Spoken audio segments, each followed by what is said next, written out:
Hello everyone. उम्मीद करता हूं कि सीयूईटी की प्रिपरेशंस अच्छी चल रही होगी आपको।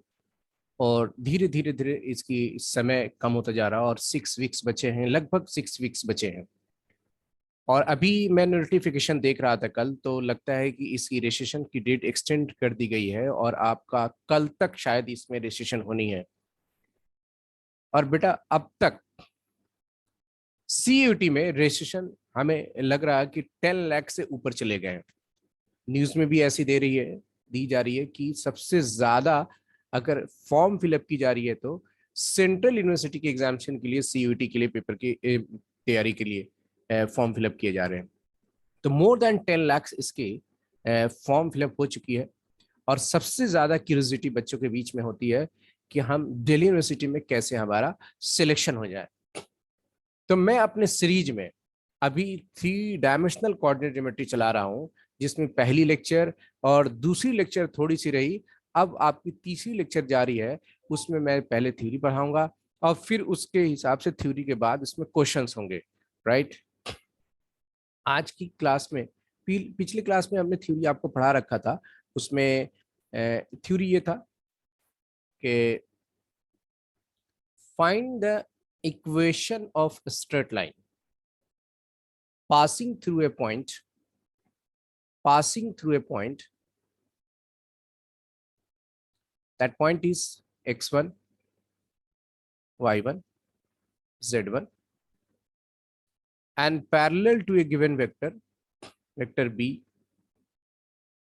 एंड जो वेक्टर बी है उसकी कभी कभी डायरेक्शन रेशियो दे रखी होती है, और वो डायरेक्शन रेशियो अक्सर ए, बी और सी होता है।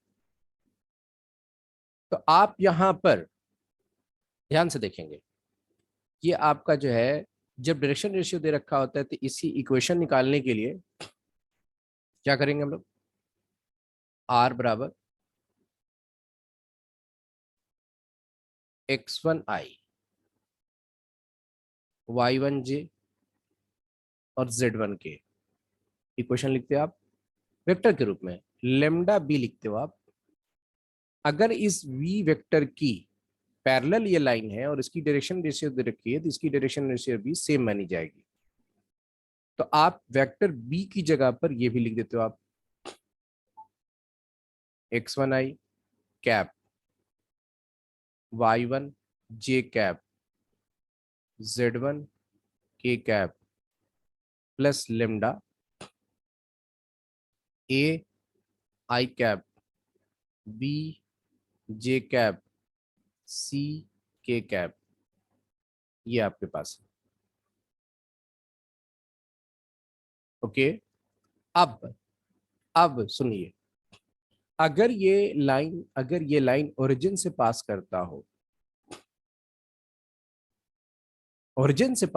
हो, तो वैसे स्थिति में आर बराबर जो लाइन की इक्वेशंस होगी वो बी लेमडा होगी, लेमडा बी या बी लेमडा, ओरिजिन से पास करे तो। और कार्टेशियन फॉर्म में इसे आपको लिखना होगा तो x upon A, Y upon B, Z upon C. अगर वो x1 y1 z1 से पास करता हो तो x minus x1 upon a, y minus y upon b और z माइनस z1 अपॉन सी।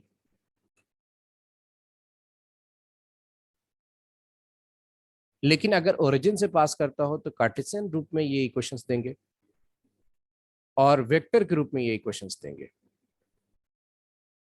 तो जब हम सीयूटी की प्रिपरेशन करने जा रहे हैं, तो आप एनटीए ऑफिशियल साइट की मॉक टेस्ट पेपर जब देखोगे तो उसमें हर बातें पूछी गई है। कभी कभी आपसे यही पूछ सकता है कि find the equation of line passing through a point, passing through origin in vector form. तो मेरा आंसर फटाफट ये होना चाहिए, find the equation of A line passing through origin in Cartesian form.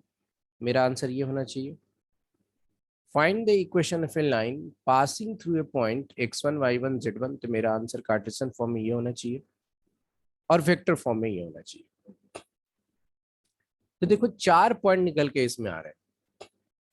उसी तरह से अगर ये लाइन 2 पॉइंट से पास करते हैं, दूसरी three,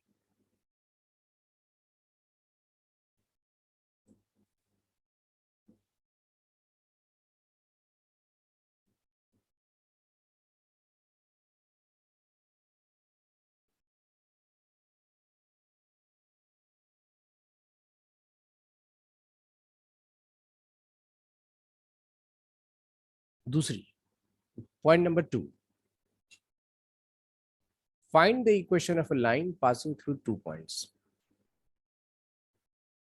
point A, point B, जिसकी पोजीशन वेक्टर ए हो और जिसकी पोजीशन वेक्टर बी हो। तो जब दो पॉइंट है उसकी पोजीशन वेक्टर दे रखी है ए और बी, अभी पॉइंट x1 y1 z1 के रूप में मैं नहीं दे रहा हूं मैं, तो वेक्टर फॉर्म में जब इक्वेशंस निकालनी पड़ी आपको,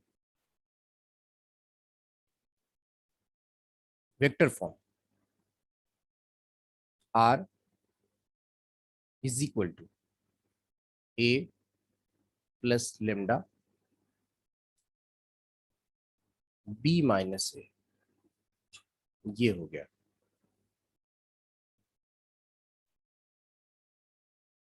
ठीक है, वेक्टर फॉर्म में। अगर कार्टेशियन फॉर्म में अगर निकालनी हो और इसका पॉइंट्स जो दे रखा है x1 y1 z1 x2 y2 z2, तो जैसा कि आपको मैंने पिछली क्लास में पढ़ा चुका हूं, जब दो पॉइंट से पास करते हैं तो सबसे पहले डायरेक्शन रेशियो आप निकालते हो, और डायरेक्शन रेशियो आप जब निकालते हो तो आपके पास x2 माइनस x1 पहली, दूसरी y2 माइनस y1, और तीसरी बच्चे z2 माइनस z1 होगी डायरेक्शन रेशियो। अब आप बताओ, यहाँ डायरेक्शन रेशियो मालूम है और एक ही पॉइंट x1 y1 z1 से जब पास करते हैं, तो अभी आपने पढ़ा कार्टेशियन फॉर्म में x minus x1 upon direction ratio. Direction ratio क्या हमारा है, x2 माइनस x1। दूसरा, y minus y1 upon direction ratio b होता था, और b की जगह आप डायरेक्शन रेशियो ये लिखोगे y2 माइनस y1, और z minus z1 z2 minus z1 c की जगह पर। ये जो इक्वेशंस लाया एक कार्टेशियन फॉर्म में,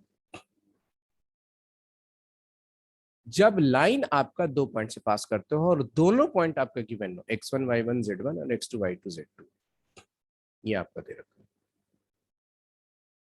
तो डायरेक्शन रेशियो से आप डिवाइड करते हो। डायरेक्शन रेशियो डायरेक्शन कोसाइन के प्रोपोर्शनल होते हैं, तो आप चाहो तो इस ए बी के से भी डिवाइड कर सकते हो यहाँ पर डायरेक्शन कोसाइन लाने के लिए ए बी, लेकिन चूंकि सेम है इसे काट भी सकते हो आप, ऐसे ही बना सकते हो क्वेश्चन। दो पॉइंट से जब पास करते हो दो की बात यहाँ पर अब आ रही है। अब तीसरी पॉइंट पर जाते हैं, थ्योरेटिकल पॉइंट्स पर।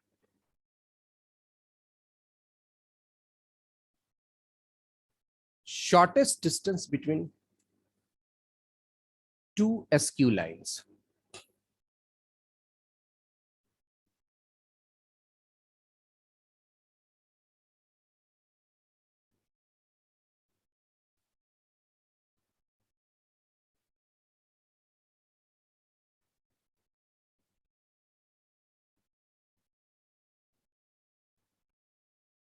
To skew lines,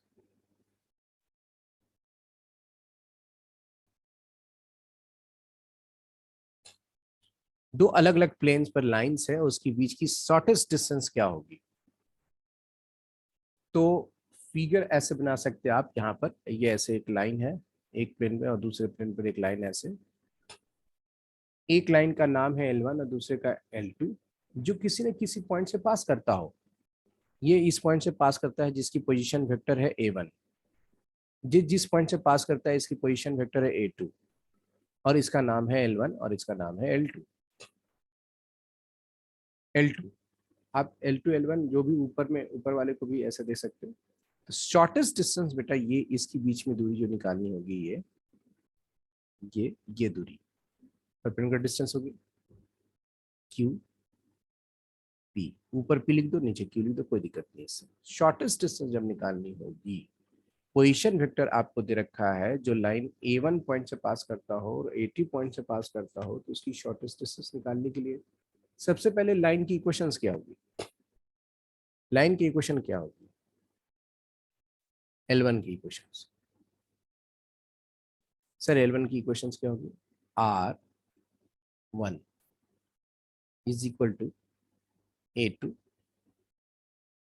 plus lambda b, b की जगह यहाँ पर कुछ होगा B1 जो पैरेलल है किसी से, B1, ठीक है। अगर B2 है ये L2, नाम बदल दो अच्छा रहेगा तुम्हारा, ये 2 कर दो, ये L1 कर दो, ज्यादा अच्छा रहेगा, L2। तो ये A1 कर दीजिए आप, R2 दूसरा लाइन, A2। अब ये जाहिर सी बात है, यहाँ पर आपके पास दूसरे लाइन का इक्वेशन जब लिखेंगे तो लेमडा B1 लिखेंगे, लेमडा B1 लिखेंगे आप, म्यू B1 लिखेंगे, कुछ न कुछ आप लिख सकते हैं ऐसे कांस्टेंट, लेमडा 1 कर सकते हैं, क्योंकि एक ही कांस्टेंट नहीं होगी यहाँ पर और यहाँ पर, ठीक है। तो आपके पास ये R1 है और ये R2 है। अब शॉर्टेस्ट डिस्टेंस निकालने के लिए यहाँ पर SD लिख देता हूं मैं, vector form, modulus A2 minus A1 vector dot product, यहां पर B1 cross B2 divide by modulus B1 cross B2, ये लिखानी पड़ेगी, यानी A2 में से A1 घटाना पड़ेगा, dot B1 cross B2 divide by modulus B1 cross B2। Sir ये सारी वेक्टर डिपेंडेंट है, B1 क्रॉस B2 और A2 माइनस A1, तो हम निकाल सकते हैं कि दो वेक्टर आपके पास जिस पॉइंट से पास करता है उसकी पोजीशन वेक्टर है, इसकी पोजीशन वेक्टर दे रखी है, हम उसके अकॉर्डिंग क्वेश्चन तो बना सकते हैं यहाँ पर घटा करके वेक्टर के रूप में। तो पहले ये बता दूं थोड़ा सा कॉन्सेप्ट, अगर वेक्टर आपका नहीं पढ़ा होगा, तो दो वेक्टर आपके पास है A और B, दोनों की डॉट प्रोडक्ट निकालते हैं हम। तो जैसे मान लो कि 2i है, 3j है और 4k, इसका डॉट प्रोडक्ट अगर हम किसी दूसरे वेक्टर के साथ करते हैं, i है, सिंपल लेता हूं मैं, j है और 2k है मान लो, i1 that is 2, i dot i1 होता है डॉट प्रोडक्ट में, i डॉट j नहीं करना है, जीरो हो जाती है, i डॉट k भी जीरो हो जाता है, तो j डॉट j सिर्फ बचेगा दैट इज 3, और k dot k that is 8, 4 to 8, क्योंकि i dot i1, j dot j1 और k डॉट k1, तो ये वैल्यू आ जाती है आपके पास डॉट प्रोडक्ट जब करते हैं आप। तो जाहिर सी बात है यहाँ पर ये डॉट प्रोडक्ट है, ध्यान रखिएगा जब दो वेक्टर को घटा लेंगे तो क्रॉस प्रोडक्ट जब B1 क्रॉस B2 के साथ जो है, जो इसकी लाइन किसी न किसी के साथ पैरेलल होगा, उसकी वेक्टर जो दे रखी होगा वो B2 के पैरेलल है, और ये किसी न किसी लाइन होगा वो B1 के पैरेलल होगा। तो इस लाइन की इक्वेशंस और इस लाइन की इक्वेशंस आप आसानी से फाइंड कर सकते हैं, इस रूप में देख ले आप।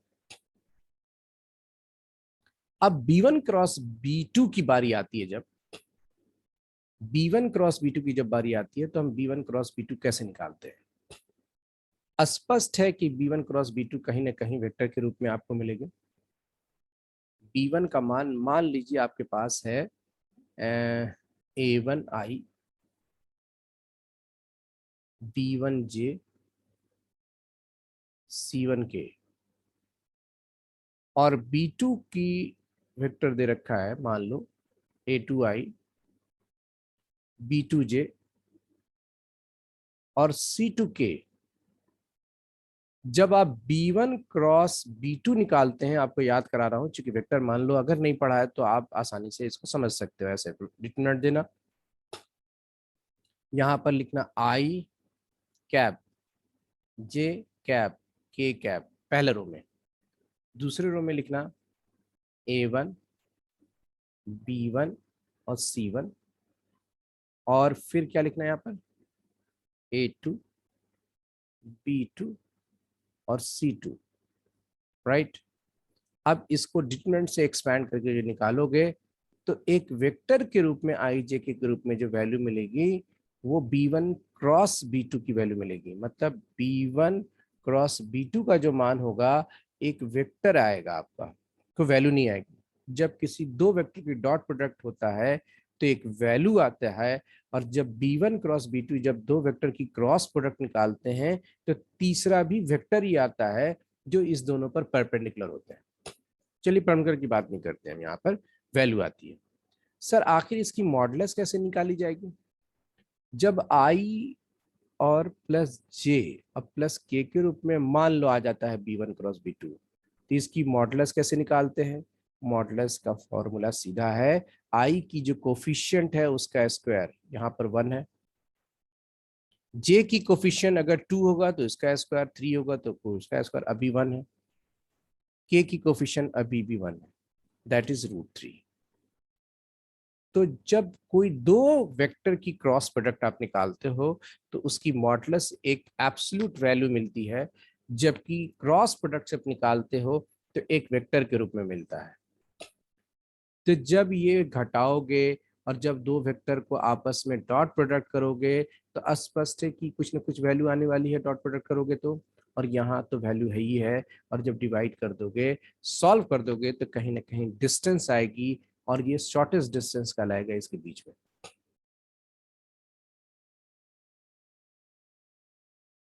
ओके, अब दोनों स्क्यू लाइन अगर इंटरसेक्ट करता हो, ऐसी स्थिति में condition for two given lines to be intersect, तो शॉर्टेस्ट डिस्टेंस की वैल्यू 0 होगी। आपसे पूछा जाए दो स्क्यू लाइंस की शॉर्टेस्ट डिस्टेंस, नहीं अगर इंटरसेक्ट करता हो तो शॉर्टेस्ट डिस्टेंस 0 होगी, या ये कह दे कि टू स्क्यू लाइंस की शॉर्टेस्ट डिस्टेंस अगर 0 है तो दोनों स्क्यू लाइंस आपस में इंटरसेक्ट कर जाता है, कट कर जाता है एक दूसरे के साथ।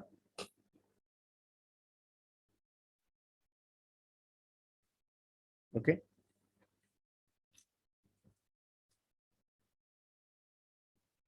ठीक है। अब ये तो हुआ वेक्टर फॉर्म में। अगर हम इसे कार्टेशियन फॉर्म में शॉर्टेस्ट डिस्टेंस फाइंड करनी हो तो जाहिर सी बात है कि L1 का इक्वेशन भी कार्टेशियन के रूप में होगा। पॉइंट नंबर 3, L1 एक लाइन का equation x minus x1 A1, y minus y1 B1, z minus z1 C1, ये लाइन की इक्वेशन है। दूसरी equation y minus y2, sorry y कह रहे x minus x2 by A2, दूसरी line y minus y2 B2, z minus z2 और C2। अब ये लाइन की इक्वेशंस है, दोनों लाइन की इक्वेशंस है, दोनों डायरेक्शन रेशियो दे रखा है। स्पष्ट है कि दोनों अलग लाइन है और दोनों अलग अलग पॉइंट से पास कर रहे होंगे, x1 y1 z1 और x2 y2 z2 से। ये कार्टेशियन फॉर्म की बात कर रहे हैं। शॉर्टेस्ट डिस्टेंस दोनों के बीच की लाइन की जब निकालनी हो तो क्या करना, ST लिखना,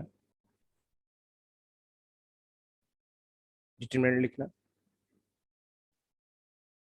और यहां लिखना x2 माइनस x1, ठीक है। दूसरा y2 माइनस y1, जैसे डायरेक्शन रेशियो निकाल लो एक दूसरे के बीच में, पॉइंट के बीच में, इस तरह से, और z2 माइनस z1। फिर डायरेक्शन रेशियो पहली वाली का, एक A1 B1 और C1, फिर A2 B2 और C2, A2 B2 और C2। उसके बाद जो डिवाइड करोगे अंडर रूट,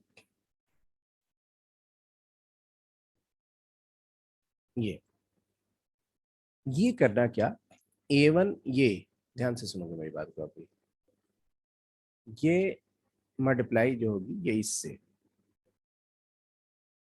A1 B2, सीधा सीधा, और B1 को A2 से माइनस में, उसका होल स्क्वायर। आसान हो जाएगा याद रखना। आगे बढ़ो। अब ये वाला कॉलम छोड़ दो, एक ये वाला पहला वाला, ये और ये छोड़ दो। अब लिखो B1 को C2 से, क्योंकि दूसरा तीसरा के साथ, दूसरा को तीसरा के साथ, B1 C2 minus C1 B2, ये आ गए। Whole square. अभी एक और लाइन प्लस दूसरा तीसरा हो जाएगा। अब पहला तीसरा की बारी जब आएगी फर्स्ट वाला और तीसरे वाले के साथ, तो रिवर्स डायरेक्शन में जाना है। C1 को A2 से और माइनस A1 को C2 से होल स्क्वायर, ये निकाल के डिवाइड करनी है। This is shortest distance.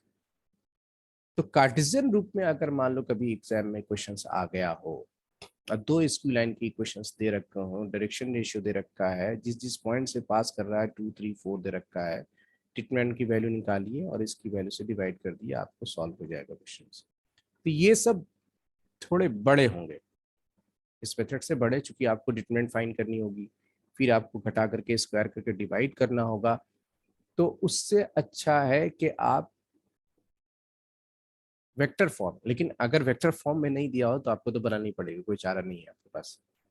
यहाँ से ऐसे बना लेंगे, ओके, ऐसे हो गए।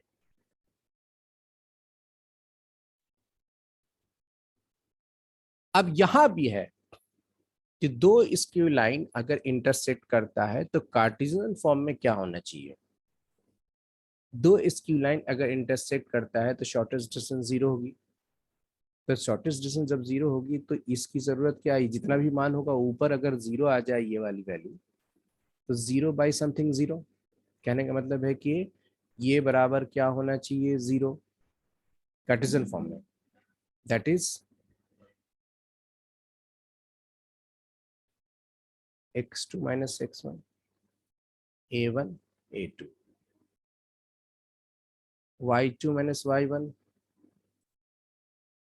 b1 b2, z2 minus z1, c1 c2 is equal to zero. कब, ये कंडीशन कब लगाएंगे, जब दो स्क्यू लाइन इंटरसेक्ट कर जाए जाकर के, तो शॉर्टेस्ट डिस्टेंस जीरो होगी।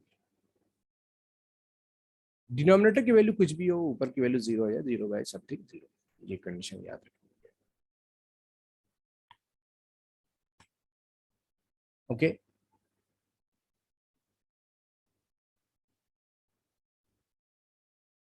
थ्योरी चल रही थी।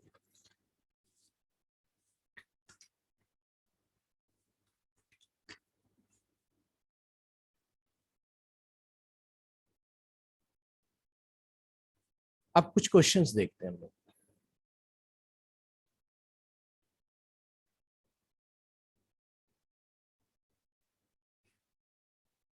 नंबर 1 क्वेश्चन में लिखा हुआ है कि find the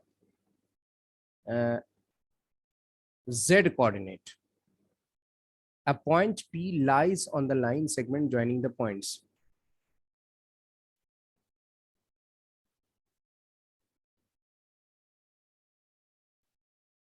line joining points दे रखा है, -1 3 और 2। दूसरा पॉइंट दे रखा है 5 0 और 6। पॉइंट पी कोई लाई कर रहा है इसमें, जिसकी एक्स कोऑर्डिनेट दे रखी है 2, वाई कोऑर्डिनेट नहीं मालूम है और जेड कोऑर्डिनेट तो आपको निकालनी है क्वेश्चन में। ऑप्शन दे रखा है जेड कोऑर्डिनेट की मान, पहला ऑप्शन -1, दूसरा ऑप्शन 4, तीसरा ऑप्शन 3/2 और चौथा ऑप्शन बच्चे 8 है। फिर से सुन लो, लाइन ज्वाइनिंग पॉइंट है, लाइन में स्पेस है और एक पॉइंट पी लाई करता है उसी लाइन पर, जिसकी कोऑर्डिनेट एक्स कोऑर्डिनेट 2 है, वाई और जेड नहीं पता है, लेकिन आपको जेड की वैल्यू निकालने कह रहा है क्वेश्चन। तो आखिर कैसे निकाली जाएगी, तो हम क्या करेंगे, दो पॉइंट से पास करता है तो कार्टेशियन रूप में इक्वेशंस फाइंड कर लेंगे इस लाइन का। इक्वेशन क्या होगी, x minus x1 minus x1 तो -1 है इसलिए +1। डायरेक्शन रेशियो डिवाइड करोगे, डायरेक्शन रेशियो क्या करते हो, x2 माइनस x1 6 से डिवाइड कर दो, y माइनस y1 3 है। डायरेक्शन रेशियो क्या होगा, y2 minus y1 that is -3। z minus z1 आपका 2 है। डायरेक्शन रेशियो क्या होगा, z2 minus z1 that is 4। Line के क्वेश्चन आगे कार्टेशियन फॉर्म में। सिंस p लाई कर रहा है इस पर, ऑन इट, स्पष्ट है कि ये पॉइंट इस पर सेटिस्फाई करेगा। x की जगह 2 रखूंगा मैं,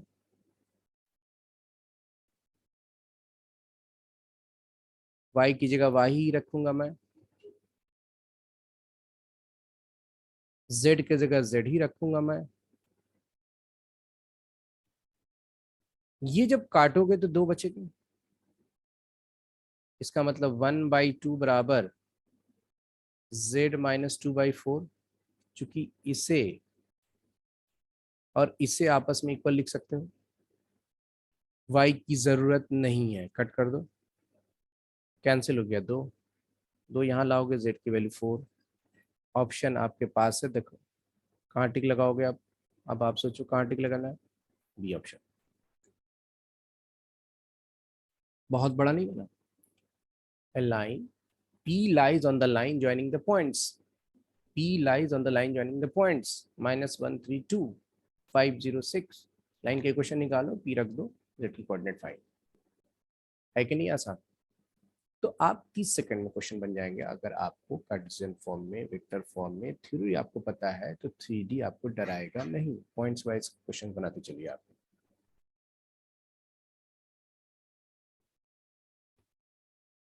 ओके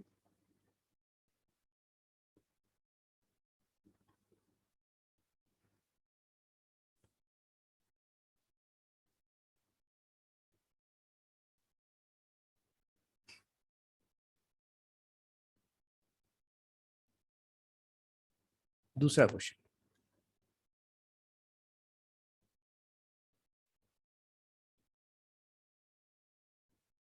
दूसरा क्वेश्चन देखो। क्वेश्चन में लिखा find the equation of straight line passing through the point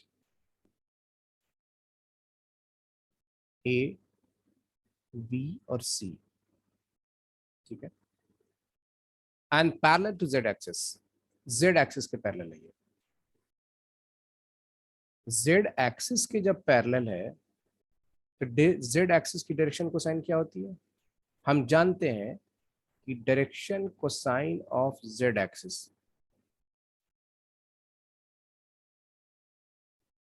0 0 और 1 होता है डायरेक्शन कोसाइन। और डायरेक्शन कोसाइन डायरेक्शन रेशियो के प्रोपोर्शनल होंगे। इस पॉइंट से पास करता है तो आपका इक्वेशन जिस पॉइंट से पास करता है कार्टेशियन रूप में x माइनस ए अपॉन डायरेक्शन रेशियो 0, या direction cosine 0। y minus y1 b है, पास करता है उसकी direction cosine 0। z minus z1 1 है, नहीं c है वो, और ये 1। This is the equation of line passing through ABC and z axis के पैरेलल है। z एक्सिस के पैरेलल उसकी डायरेक्शन 0 0 1 होगा। ये 0 यहाँ रखेंगे, डायरेक्शन को साइन यहाँ रखूंगा मैं, यहाँ रखूंगा और सॉल्व कर दूंगा। Option D. डी ऑप्शन ऐसा दे रखा है, पूरा पूरा एग्जैक्टली यही दे रखा है, इसलिए आंसर यही होगी। तो पॉइंट याद है तो क्वेश्चन आसानी से बन जाते हैं आपको। ओके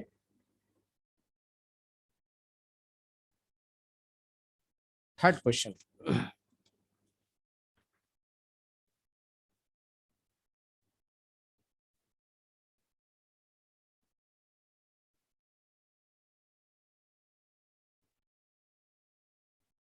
ये एक लाइन है और ये परपेंडिकुलर डिस्टेंस, और ये एक पॉइंट से परपेंडिकुलर डाला जा रहा है।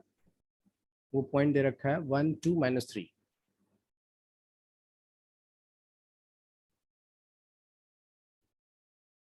और जो लाइन है स्पेस में उसकी इक्वेशन कार्टेशियन रूप में दे रखी है आपके सवाल में,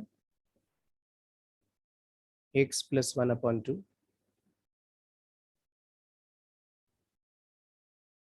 x plus 1/2 y minus 3 upon minus 2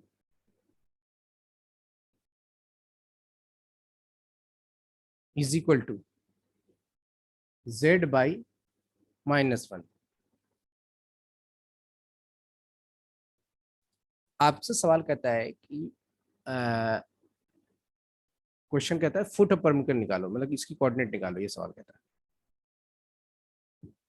जिस पॉइंट से परमिटर डाली गई इस लाइन पर, वहां पर जहां पर ये गिरा होगा, जहां पर इसका फुट होगा, उसकी कोऑर्डिनेट क्या होगी, ये फाइंड करने को कह रहा है आपसे क्वेश्चन।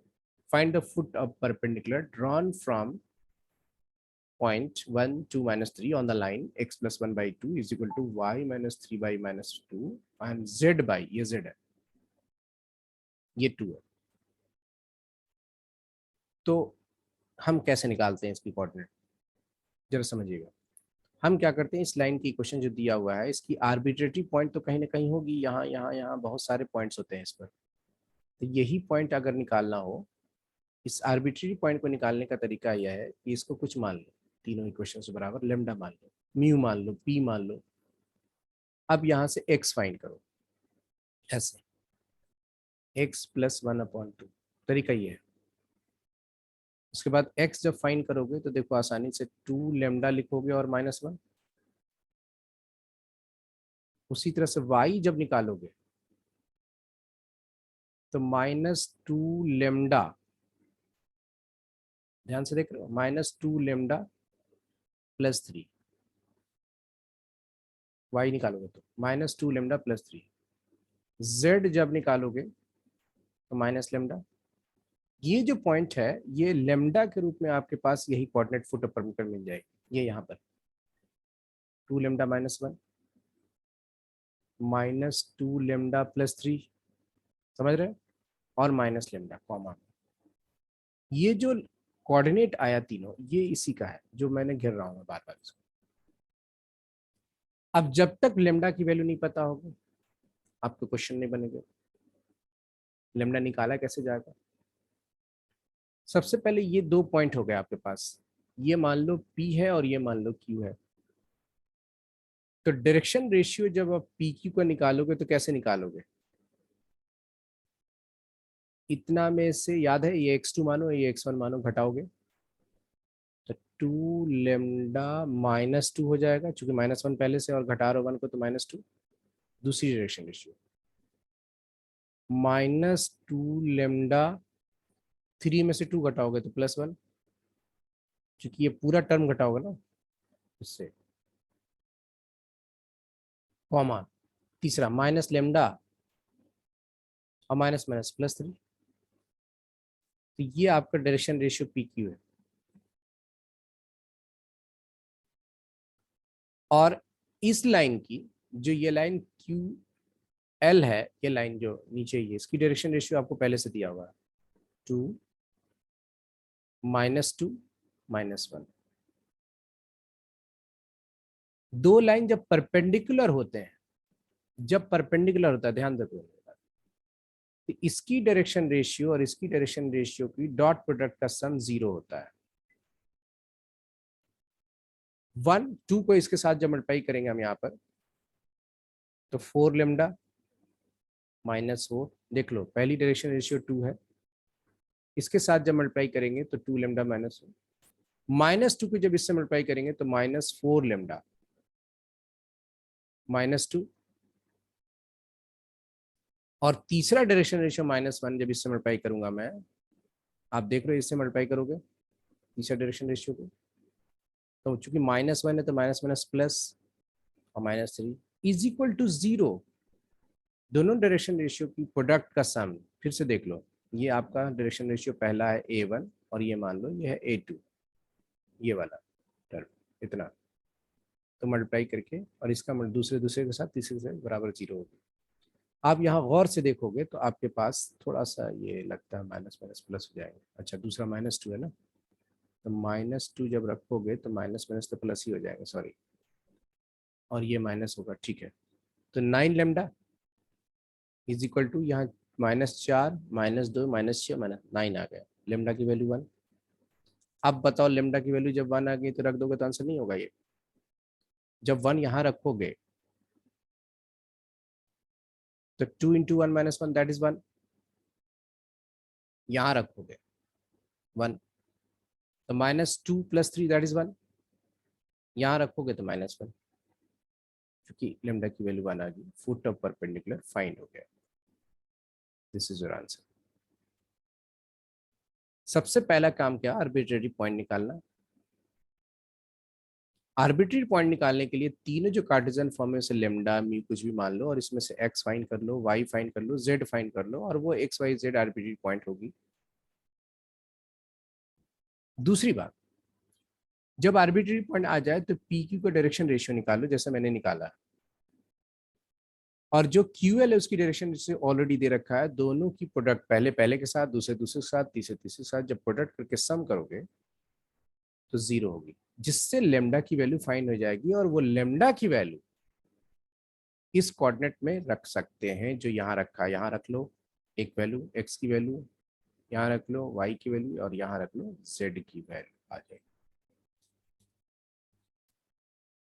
तो ये क्लैरिटी कॉन्सेप्ट जब आएगी ना, तो स्पीड अपने आप बढ़ेगी। आपको जब समझ आएगा तो स्पीड अपने आप बढ़ेगी। क्वेश्चन जाओगे ये सब लिखने की जरूरत है, क्योंकि मुझे समझाना होता है, और कई बच्चे ऐसे हैं जिसकी बेसिक वीक है या एवरेज है, तो इस लेक्चर को आसानी से देख करके पूरी क्लियर कर सकता है और क्वेश्चन में अपनी स्पीड को बहुत तेजी से बढ़ा सकता है। ठीक है, आज की लेक्चर इतना ही। नेक्स्ट क्लास में फिर मिलते हैं हम नेक्स्ट लेक्चर के साथ, और ये वेरी वेरी इंपॉर्टेंट लेक्चर है, आप ध्यान से इसे देखिएगा।